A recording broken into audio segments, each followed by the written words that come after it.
But we're talking Manny's son. We're talking about the origins and music not being personal but being emotional. Yeah, so it's not personal, but it's an emotional science. So I studied this thing called frisson.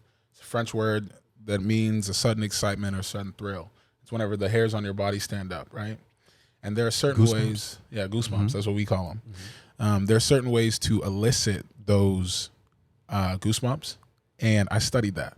And I tried to find, oh wow, this is how I should have been speaking. This exactly the whole time. As fuck. That's why I was saying you need to bring it closer. Bruh, okay. All right. So there's this thing called frisson, right? It's goosebumps. And I studied that because I was really interested in how people like Adele make that happen. Like every time you listen to an Adele song, you just start crying.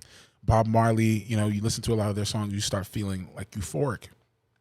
And as I studied this, I was in church a lot of the time. My dad was preaching and my mom was in the choir, and we would be right next to the microphones. And then I went to the Potter's house and I saw the speakers. Then I went to the Potter's house and saw how the music was set up there. And then I would watch stuff like Hillsong, same thing. And I realized that there's a lot of repetitive things in each of those situations. So I went to look into it, and that's when I found out, like, okay, cool. Risers equate to the hairs on the back of your neck standing up so you focus more. Changing this, that, and the third will elicit this, that, and the third. And so that's how I started making music. I started making music to see if I could combine the features and the aspects that I learned about to make what I wanted to make happen. And I would say it's getting pretty good from that perspective.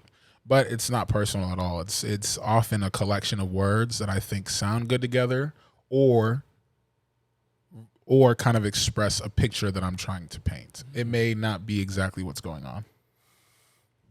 That's extremely fascinating.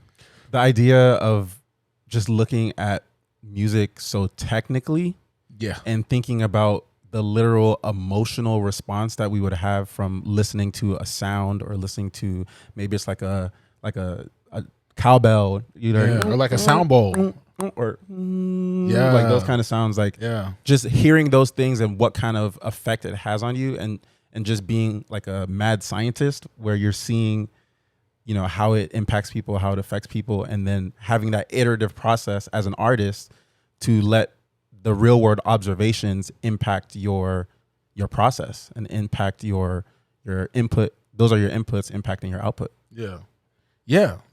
And a lot of it was figuring out what those inputs were. It's like trying to learn how to play an instrument, but the instrument is piecing together emotions.